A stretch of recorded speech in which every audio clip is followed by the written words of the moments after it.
Chapter 7. Randomness is not freedom. Throughout this book, free will has been treated in its most precise sense, as the freedom of the will to determine itself, not as the freedom to create one's own will, nor as an absolute power to choose anything out of nothing. It is a circumscribed, real freedom, situated in the possibility, greater or smaller, of the will being realized. From that definition, we must address a recurring point in discussions about choice and decision, the role of chance and randomness. In everyday use, these terms often suggest that something happened without motive, out of nothing without cause.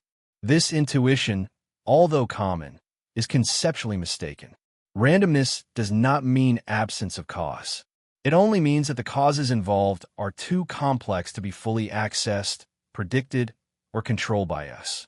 A die thrown onto a table produces a random result for the observer. But that result is the direct consequence of multiple physical conditions: applied force, angle, spin, surface, friction, air resistance. Nothing there happens without cause. What exists is a practical limit of prediction. The same applies to natural events, complex systems, and also to human decisions. When someone claims they decided at random, this does not mean that the decision arose outside the causal chain.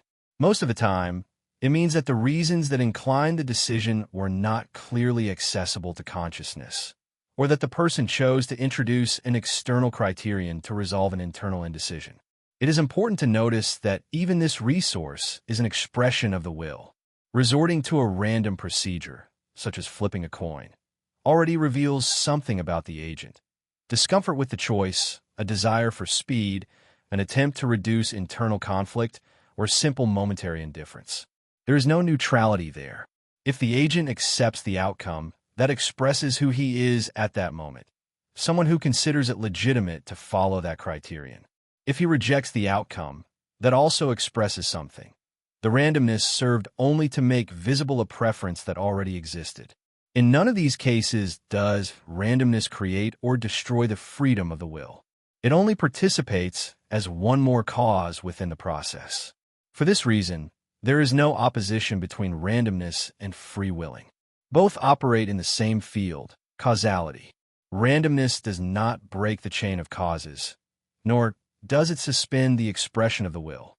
It only indicates that not all causes are available to consciousness at the moment of decision. The mistake arises when one imagines that freedom requires absence of cause. But that requirement makes no sense. If the will arose without cause, it would not be freer. It would be unintelligible. Freedom is not born from emptiness, but from the possibility of the will manifesting within the conditions that constitute it.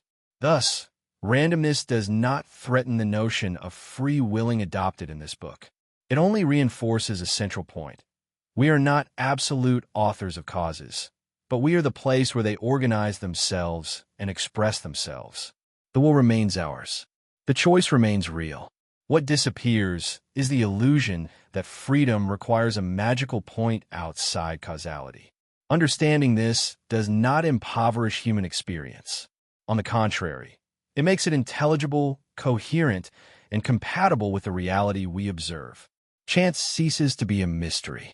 Randomness ceases to be a conceptual refuge, and freedom finds its possible place, not as creation out of nothing, but as the faithful expression of what we are in each instant.